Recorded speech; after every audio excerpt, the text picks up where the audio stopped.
boa noite novamente. Que a paz de Jesus esteja em nossos corações. E nós estamos mais uma vez para partilhar aqui da palavra de Deus, que nos cura, que nos liberta e que nos traz a santificação. É isso que nós acreditamos e é por isso que nós estamos aqui nesta noite. Hoje nós vamos tratar de um tema muito importante para a nossa vida e que tem tirado muitas pessoas do caminho de Deus: a libertação pela luz da fé. O Papa Bento XVI iniciou em outubro de 2012 o Ano da Fé. Foi instituído um ano em que nós estudaríamos o creio, a oração, a profissão de fé da igreja, e neste ano estudar sobre a nossa fé, onde nós estamos depositando a nossa fé. Este ano se encerra agora, em novembro, vai ter as missas de encerramento desse ano da fé.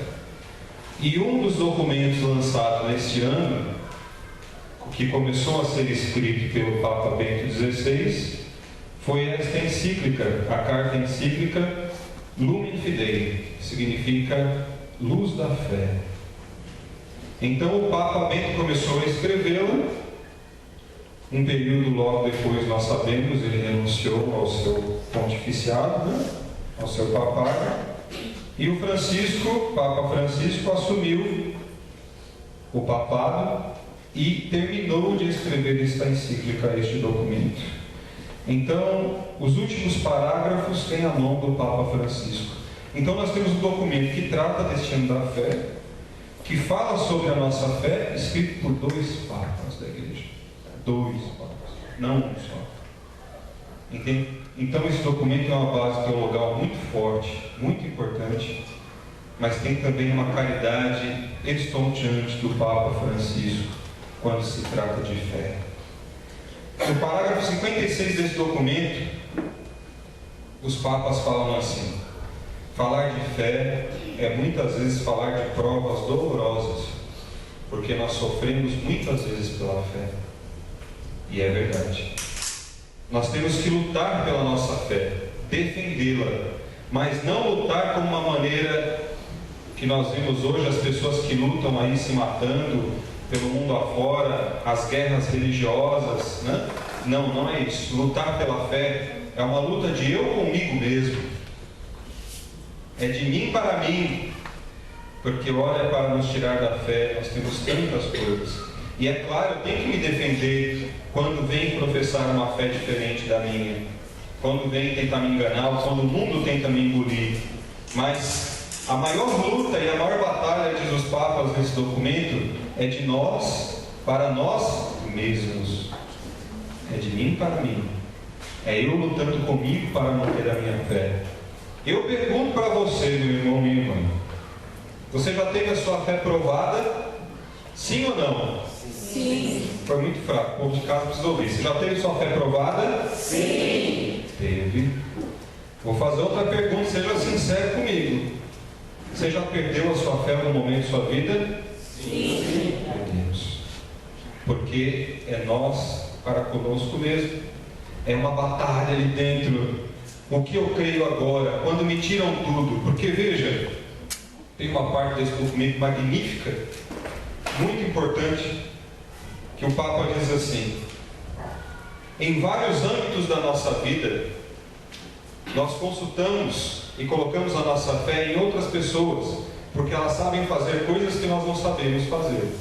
Por exemplo, a gente deposita a nossa fé no engenheiro, no arquiteto, no pedreiro que faz a nossa casa, não é? A gente põe a nossa fé no médico ou no farmacêutico que receita o remédio para nos curar.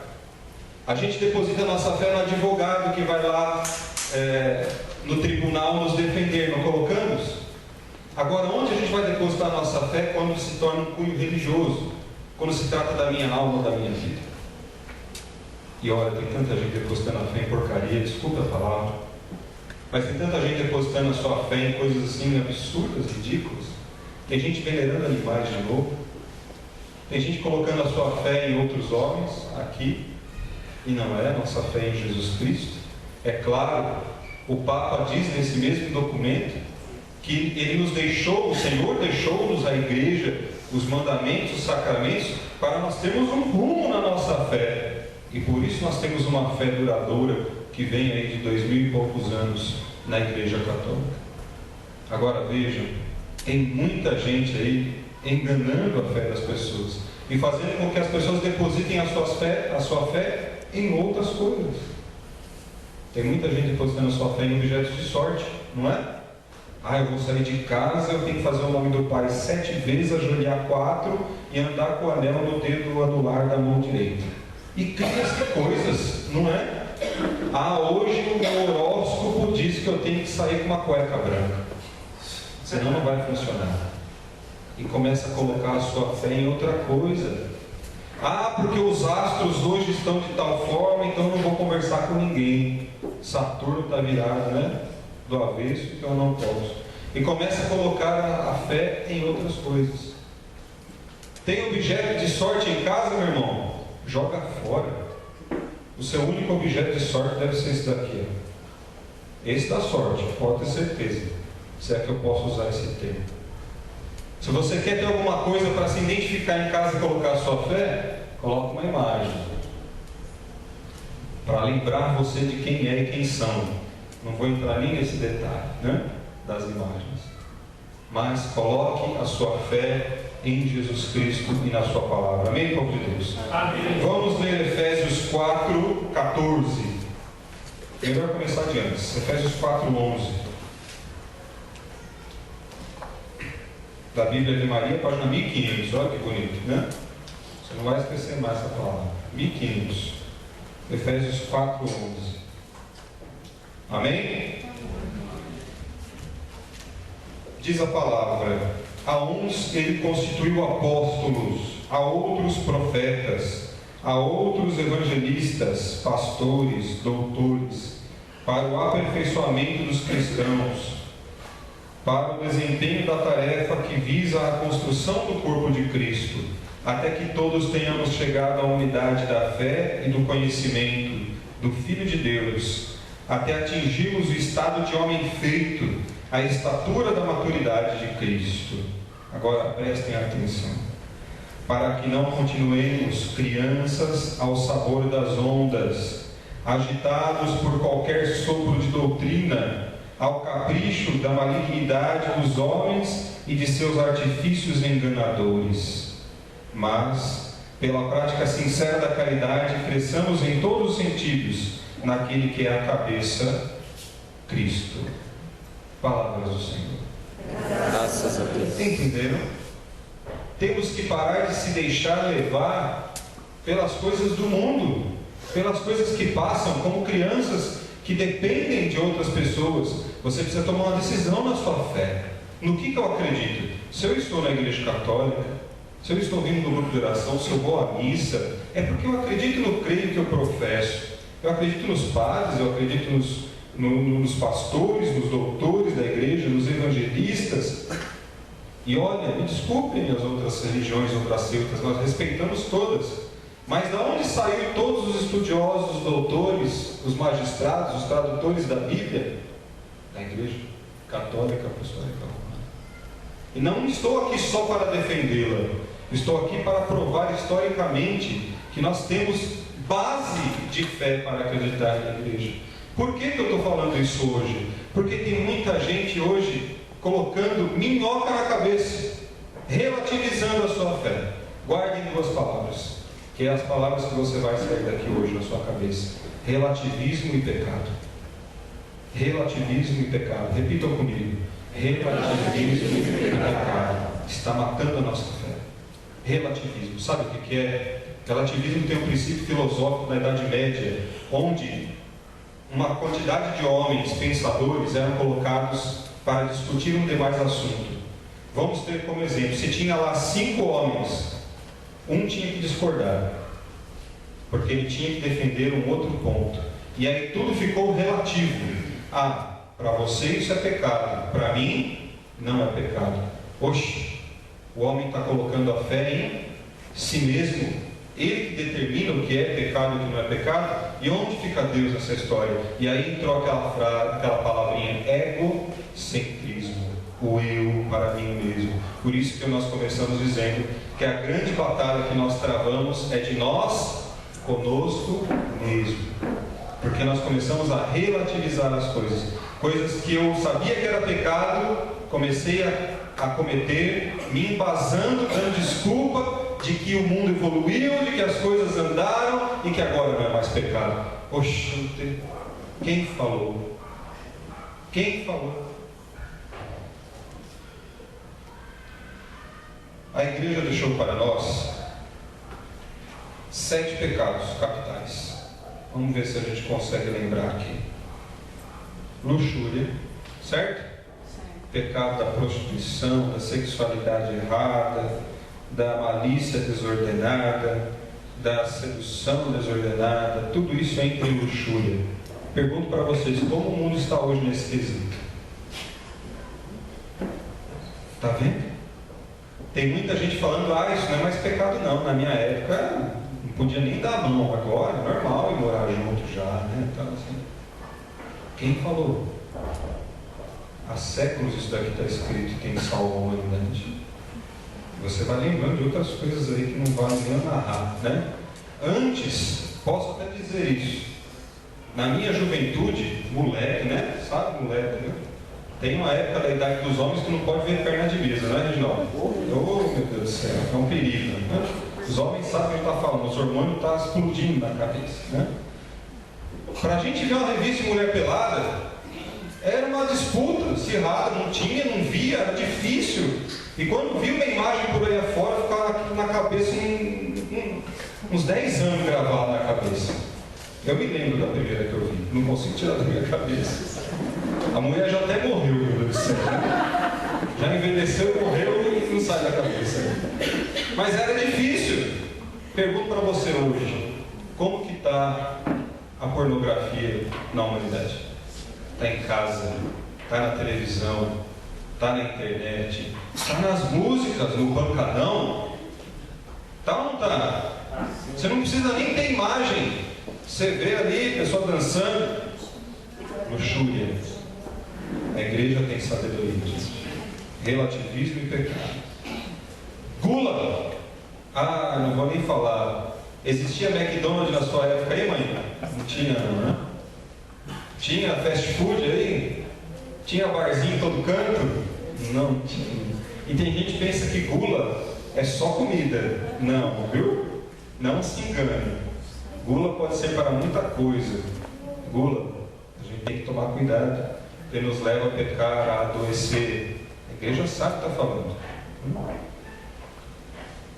Avareza. Meu Deus do céu, como tem gente avarenta nesse mundo, né? A pessoa quer tudo para si, acumuladores. Tem um programa na televisão, um canal lá que passa sobre os acumuladores, já viram? Pessoas que se abrem a casa assim, não tem onde andar de tanta coisa que tem lá dentro da casa. Pessoa que não se desfaz, que não quer dar, não partilha, quer tudo para si, são avarentos, maldosos, né? Tem muita gente assim. Ira. Você já pecou de ira, gente? Eu já pequei. Já tive que confessar.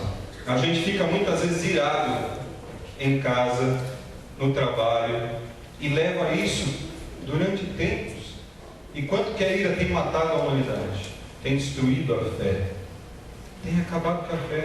Por conta da ira, tem pessoas que terminam o casamento, terminam o matrimônio, dissolvem a família. A ira é culpada de muitas coisas, porque a ira é o princípio do ódio.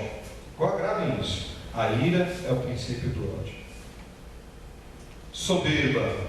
Tem muita gente assim, não tem gente que se acha melhor que as outras. No trabalho tem gente assim? Tem sempre os bolinhos da vida lá, né? Aquele que se acha a bolachinha mais gostosa do pacote, só ele sabe fazer, tem que ser daquele jeito, tal. Soberba. Pessoas que são assim sobre as outras. Muitos artistas experimentam desse pecado, né? Que se acham assim sobre as pessoas. E o Papa veio aí ensinar o que é humildade, né, gente? Vaidade. Esse é só para as mulheres, né? Ou não? Não. Vaidade não é só beleza. Vaidade é você estigmatizar o corpo, por conta de um desejo. Eu tenho visto na internet meninas que querem se parecer com bonecas, homens que querem se parecer com bonecos, e põem implantes, e modificam todo o corpo, e fazem isso, fazem aquilo. Isso sim é vaidade. Abro aqui um parênteses. Vamos falar sobre o relativismo do pecado em questão de enculturação. Mas na questão do corpo, as pessoas que fazem modificações corporais extremas, já viram na televisão? Olha, é lamentável. Existe uma grande discussão teológica por conta da tatuagem. Os padres falam, os estudiosos falam, porque em outras culturas é permitido e etc e tal. A mortificação corporal também, na cultura indígena é normal para eles colocar o alargador da orelha, o alargador do beiço e etc e tal. Agora, o que a globalização trouxe para nós? Hoje nós temos acesso à cultura do outro lado do mundo, em tempo real. Eu vejo como que os japoneses orientais são, eu vejo como que os egípcios são, eu vejo como os Estados Unidos é. E olha, eu estou para ver um país que admite tanta coisa que nem o Brasil. Então aqui dentro nós temos uma enculturação muito grande e está se relativizando. Então hoje você vê na igreja pessoas com tatuagens, pessoas com alargadores, pessoas com piercing em tudo que é lugar, etc e tal. Eu não vou nem discutir se é pecado não. Eu vou falar para vocês o que o Estevão Bittencourt, um grande teólogo brasileiro, disse. E também o padre Paulo Ricardo falou assim: naquela cultura pode até ser permitido, mas para que exista pecado é preciso ter 3 coisinhas: consciência, vontade e decisão. Vamos repetir? Consciência, vontade e decisão. Olha, eu tenho consciência que aqui na nossa cultura isso não é normal. Vai escandalizar, vai ser um ato de rebeldia, vai ser para mim marcar o meu corpo para dar algum recado. Não, não é. É assim, então eu tenho consciência, tenho vontade de fazer, tomo uma decisão, vou lá e faço. Se aquilo ali escandalizar outra pessoa, é pecado. Ah, eu quero fazer tal coisa, estou com uma vontade, desejo de outra. Pergunta para quem? Para Deus e para a igreja. Esses são os homens que nós vemos agora ordenados para falar o que é certo e o que é errado. Continuando, não dá tempo, tem muita coisa para falar. Então a vaidade deu para entender o que é, né, gente? Deu, é o excesso. Mulher tem que se pintar, viu? Tem que ficar bonito, passar batom, colocar, né? Tanto é que uma pessoa até perguntou: mas as mulheres não põem brinco? Põe. A mulher põe brinco já há 3.000 anos, né? Está muito antes de Jesus Cristo, então continua pondo brinco, tá bom? Agora eu não vi nenhuma piercing há 3.000 anos atrás. Vamos lá. Preguiça, a última. Ah, meu Deus do céu, desse todo mundo padece, né? Quando a preguiça se torna uma doença, quando a preguiça se torna algo assim que está te tirando da fé, você está deixando de produzir para o irmão, está deixando de ser útil na sua vida, se torna pecado. Ah, Daniel, sábado eu quero dormir até um pouquinho mais tarde. Não, irmão, isso não é pecado, não. Isso é bom, né? Gostoso, pode dormir. Ah, domingo depois do almoço eu quero dormir um pouquinho a mais, tal. Eu também quero, nem liga lá em casa que eu estou dormindo nesse horário, né? Então, olha só, não é isso. Preguiça é quando você deixa de fazer algo que estava determinado para você fazer, prejudicou alguém ou prejudicou você. Amém, povo de Deus? Isso é preguiça. Preguiça de ir na missa. Ah, domingo eu não vou não, vou segunda-feira lá no Padre José. Está errado? Está errado. Tem muita gente falando: não, tudo bem, está errado. Missa é domingo, ou sábado depois das 3 da tarde, certo? Está no catecismo, está no dogma da igreja. Sábado a partir das 3 horas da tarde é domingo. Se o padre celebrou a liturgia do domingo no sábado a partir das 3 da tarde, vale. Porém não é natural ir todo sábado na missa, a não ser por exceção. Diz lá o catecismo, está desse jeito. Agora, deixar de domingo para esse dia da semana está errado. O preceito é dominical.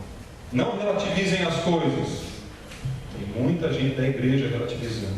E se um dia você vê o Daniel falando para você: isso não é mais pecado, e você saber que é, me cagueta para o padre. Certo? Combinado? Porque eu estou possuído por alguma coisa que não é normal. Não é do meu carisma, em nome de Jesus, amém. Então nós temos esses 7 pecados que alimentam, né? Se a gente ficar alimentando esses pecados, os outros pecados demais. E como se não bastasse, em 2008, a igreja viu que só esses pecados já não mais serviam para iluminar, na luz da fé, como nós estamos falando hoje, a humanidade. E colocou mais 7 pecados, que eu não sei nem se você sabe. Vamos lá. Experimentos com pessoas. Vocês sabiam que tem, quando eles vão testar alguma droga nova ou algum remédio, às vezes são usadas cobaias humanas? Estão com o dó do cachorrinho Bibo lá, né, que pegaram essa semana aí, mas tem muita gente sendo usada como cobaia nos países aí. Pega uma determinada região pobre, lança lá o remédio em três tipos, em 3 locais, para ver o que acontece. Um sem efeito nenhum, efeito placebo, para ver o que acontece. Então a igreja determinou que isso é pecado. Qualquer experimento medicinal que prejudique é pecado. O uso de drogas é pecado. Qualquer tipo de uso de drogas que não for por prescrição médica é pecado. Então ficar tomando remédio à toa aí, viu? Por conta, é pecado, viu? Estou brincando não. Poluição, poluir o meio ambiente, pecado. Fica jogando garrafa PET no meio do mato, né? Depois chega lá no céu, no final lá, né? São Pedro, pera aí, ó, tua ficha tá meio melada aqui o negócio. Mas eu andei na linha, tal. Você jogou 324 garrafas PET no mato, né? Tá brincando. Poluição, pecado, é verdade. Injustiça social é pecado. Você tomar alguma coisa de alguém e deixar ela ruim ou mal, ou não ajudar as pessoas que precisam, é pecado. Riqueza excessiva é pecado. Ninguém mais vai querer ganhar na Mega Sena, né? A igreja diz: riqueza, cúmulo de riqueza excessiva é pecado. Por que a igreja entendeu isso? Você sabe que a maior parte da riqueza no mundo inteiro está na mão de 6% da humanidade? Você não tem ideia de quanto que é isso, né? Ou seja, uma minoria, sei lá se é os Illuminati, os maçons, o diabo, que for, não sei, mas está na mão desses daí, não é no meu bolso não está, né? Pecado. Gerar pobreza é pecado. Patrões que têm aí funcionários, pecado. E violações bioéticas, fazer exames aí de cunho, né, das células lá que teve um tempo atrás, as células tronco, etc. E tal, é pecado. Então a igreja em 2008, o Vaticano lançou junto com o Papa Ratzinger mais esses 7 pecados capitais. Sabiam disso? Passar farol vermelho é pecado? Sabia disso? É pecado. Está dentro de uma dessas categorias aí. Tem gente que não sabe. Você não sabia, agora você está sabendo. Que é o que nós falamos aqui? Consciência, vontade e decisão. Ó, você pode até não ter pecado até agora, porque você tinha vontade de passar o farol vermelho, decidiu passar e passou. Agora você tem consciência, é pecado. Passe se quiser. Passou no farol vermelho, tem que se confessar que é pecado. E muita gente vai ter que confessar essa semana, né? Amém. Louvado seja Deus. Então a igreja colocou esses pecados para nós. Ela é o que ilumina a nossa fé. Tem muita gente relativizando isso. Ah, mas isso não. Eu dou um jeitinho aqui, jeitinho brasileiro. Já ouviu falar? Eu acho que o carisma da comunidade nasceu justamente por esse jeitinho brasileiro, né? Para a gente ser certo, ser correto, ser justo, ser organizado, fazer as coisas acontecerem como tem que ser. O relativismo, gente, é a recusa de qualquer posição que tenha um valor universal ou absoluto. Ou seja, o relativismo quer derrubar os dogmas da igreja. Só a igreja tem a verdade absoluta como dogma. Só a igreja determinou algumas coisas como dogma. Entenderam? Então não podemos relativizar. O que é pecado, é pecado. O que a igreja diz que não é, não é. Ah, Daniel, como que eu vou saber? Lendo, estudando, indo à missa, perguntando para o padre, conversando com irmãos de comunidade, com irmãos de fé, consultando o papai e a mamãe. Se o papai e a mamãe não souber responder, procure alguém da igreja, doutores, pastores da igreja, bispos, mas procure saber se é ou se não é pecado. Vai na Bíblia. Olha, hoje você tem a Bíblia online no Google lá, meu, falando um pouquinho sobre as seitas que hoje envolvem o nosso país. estava dando uma pesquisada no último censo que foi levantado, e nós temos no Brasil já mais de 3.200 títulos de religião. 3.200. Só existe aqui no Brasil, se não me engano, umas 5 denominações católicas, que é a Católica Apostólica Romana, a Católica Grego-Melquita, a Católica Ortodoxa, e mais duas que eu não me lembro o nome lá. Né? Oi? Católica brasileira. A brasileira, que não é católica nossa, né? É outra coisa. Né? Então o restante é tudo protestante, né? Que tem esse título de protestante. São evangélicos, que é o título correto que se dá. Agora, meus irmãos, o que eu tenho que deixar claro para vocês respeitar é uma coisa, indecisão é outra. Eu respeito meus irmãos evangélicos, eu tenho muitos amigos evangélicos bons, e tem muita igreja evangélica boa, tem muita igreja evangélica que realmente louva Jesus Cristo, adora Jesus Cristo, mas nós temos uma verdade aqui, nós temos uma verdade na igreja católica, que está na palavra, que está na história, que está no início de tudo com Jesus Cristo, que está no início lá com São Pedro. Tu és Pedro, e sobre esta pedra edificarei a minha igreja. E Pedro é Pedro, certo? Então vejam só, não dá para tirar essa verdade. Agora, respeitar, como eu disse, é uma coisa, você ficar indeciso na sua fé é outra coisa. Tem gente pulando ali, hoje eu vou aqui, amanhã eu vou acolá, amanhã eu vou lá no tal coisa, outra semana eu tomo um passe lá, outra coisa eu faço isso aqui. Está errado. Isso não é respeito, é indecisão. E isso pode te levar para o buraco, porque aqueles irmãos lá podem falar para você algo que não é verdade na igreja católica.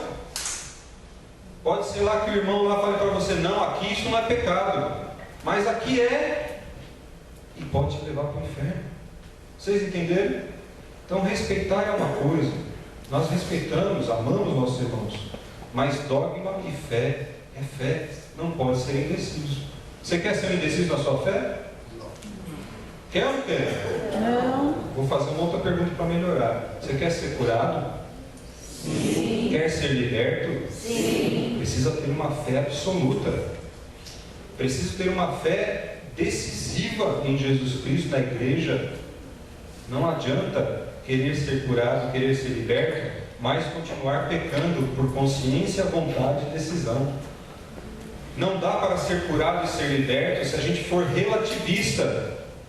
Mamãe e papai, você tem que falar a verdade para o seu filho, para a sua filha, por mais que doa. Isso está errado, não pode fazer. Isso é pecado, não pode fazer. Ah, só hoje. É preciso ser certo. O que é, o que não é, não é. Sim, sim, não, não. Demais não provém de Deus. O que é pecado, é pecado.